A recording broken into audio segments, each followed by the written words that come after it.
Hello, and thank you for finding my channel. It's a brand new channel. It's going to be exciting. We're going to be sharing all kinds of spiritual encounter and ghost stories. Send them in if you got them. These are some that I thought you might like. Enjoy. Hello, this is a continuation of the story that I told in the last video. A little girl ghost wouldn't come out to play. I mentioned that the Pro building, which is where the little girl ghost was attached to a tunnel going into the old Westgate Hospital. It was originally called Westgate Hospital, and then Lifemark, and then Denton Regional.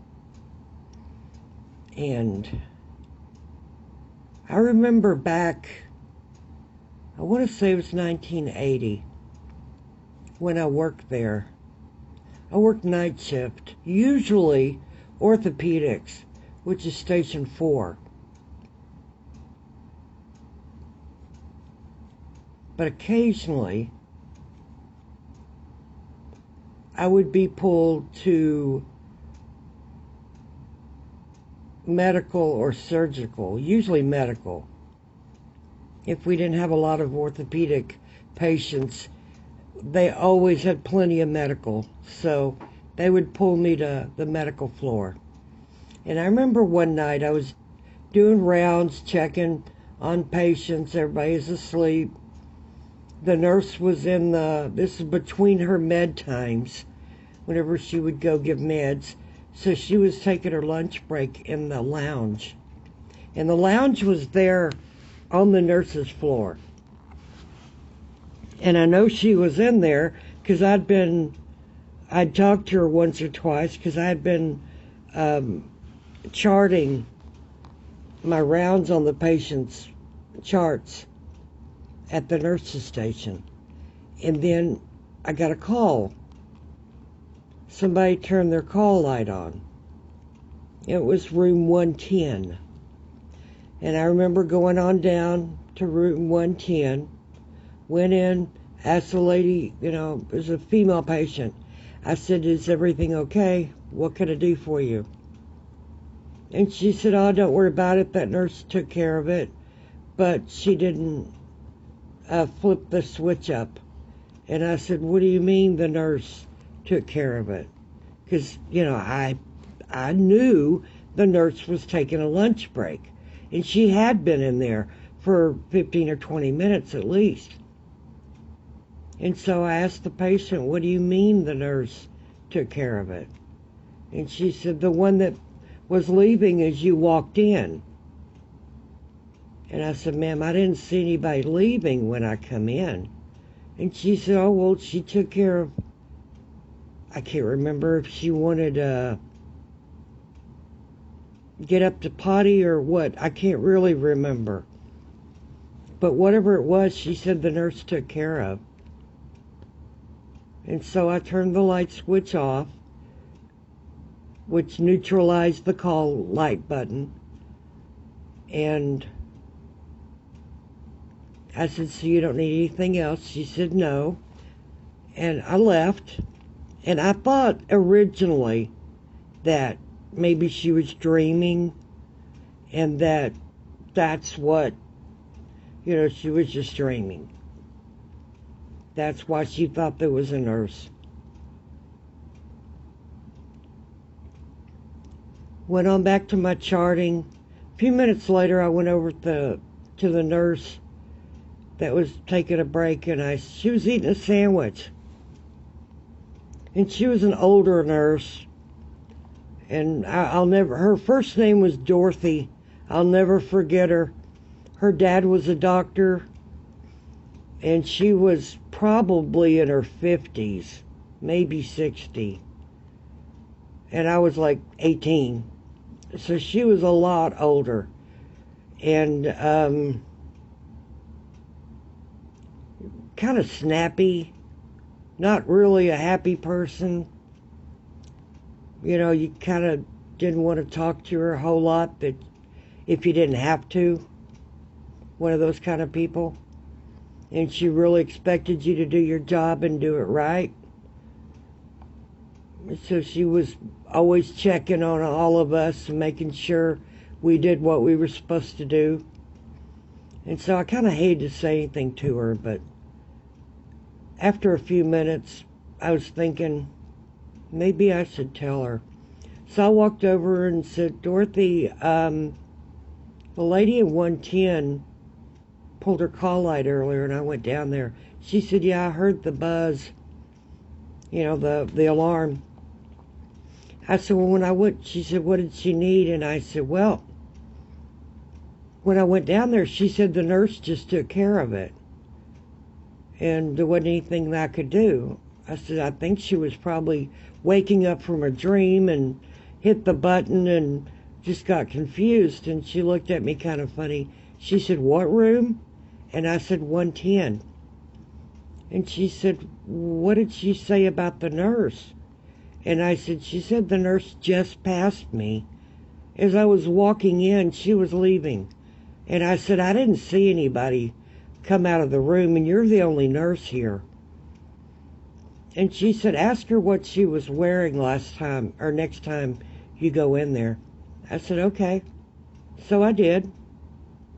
Asked her what time, or what the nurse looked like, and she said, well, she was wearing a kind of an old nurse type uniform with the hat.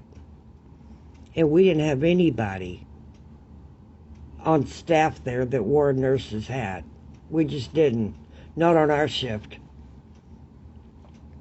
And usually we wouldn't see those kind, you know, old school nurses or someone in an old school nursing uniform with the hat, unless it was like a nursing school instructor there with their students. And that was rare. But they definitely wouldn't be there on nights. So when I told Dorothy what the patient said to me and how she described her, Dorothy laughed and said, she's back. And I said, what do you mean? And she said, well, there's a ghost. But she said, that particular room, there's been several patients that have said they've seen a nurse in a starched uniform with the nurse's hat come in, help the patient do whatever it is they needed help with, and leave. She said it's a ghost. I said, a ghost? A real ghost? She said, well, I haven't seen her, but for some reason she seems to frequent room 110. And it's not just our shift. It happens on every shift. I said, well, that's interesting. So we had a ghost in room 110 that was an old nurse that made rounds. And she took care of whatever issues the patients had. I thought that was really interesting.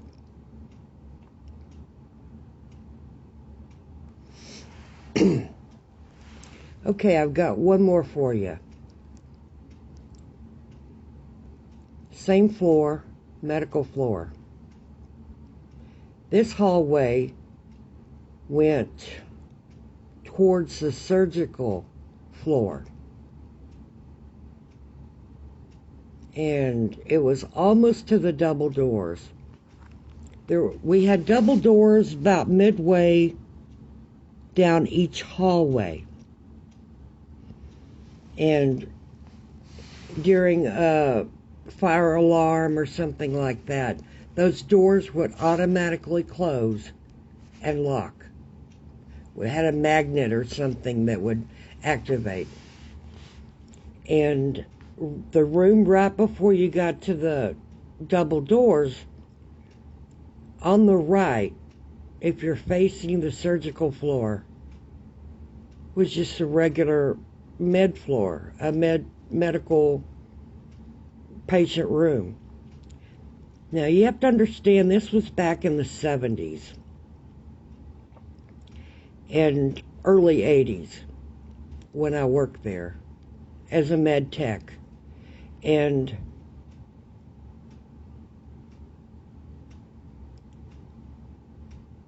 I worked, again, nights. I would be pulled to that floor quite often if we didn't have a lot of patients on the orthopedic floor. And the patients that would be put in there, for example, if you were going to have surgery the next morning, you would be admitted the night before. They'd get your blood work, your chest x-ray, your urine sample, make sure if you were having abdominal surgery or knee surgery or whatever, that you got shaved, and that was one of my jobs. I had to shave the patients and prep them for surgery. We had to make sure they were NPO, which means they couldn't have anything by mouth after midnight. So our jobs would be the night before is to prep the patients for surgery. And it's really a trip because no matter what the patient was in there for, it could be something as simple as tonsillitis or, kidney stones, or just something simple. I mean, nothing serious surgery-wise. And they'd crash. I mean, they'd crash and die if they were, a lot of them, if they were put in that room. And after a while, they realized there was a pattern in that particular room.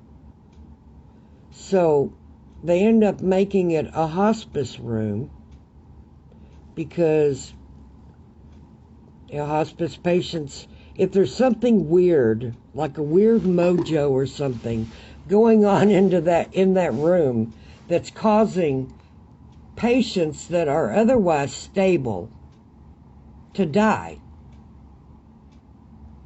then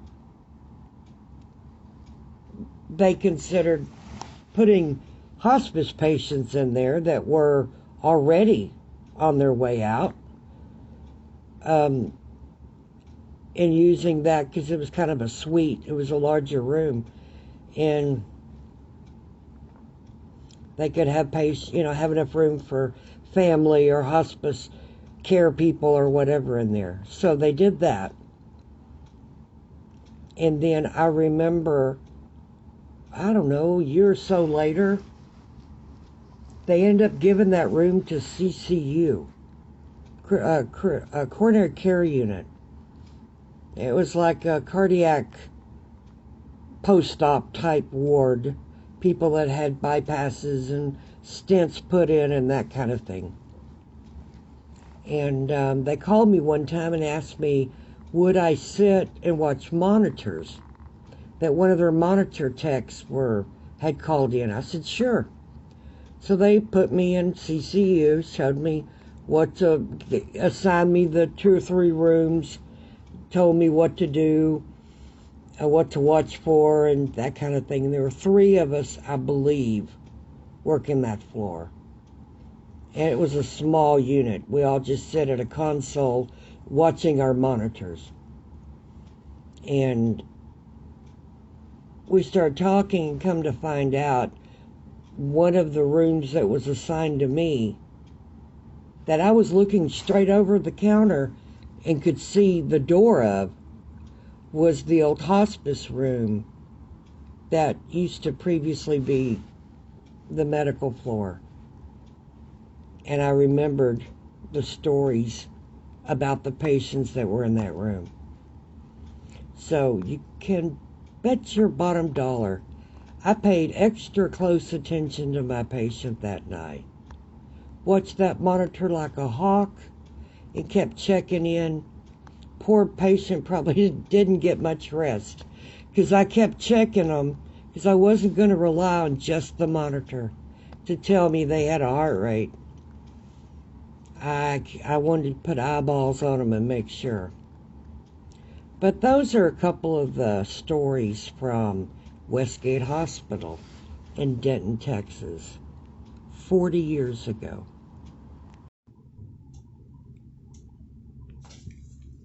Well, that's it for today. Hope you enjoyed it. Hope it gave you something to think about. If you've got a story, send it to the email address provided, and keep listening. Don't forget to hit subscribe, and if you liked it, hit like. This is a brand new channel, and you can help us make it grow. Send in your stories. Bye. Be safe out there.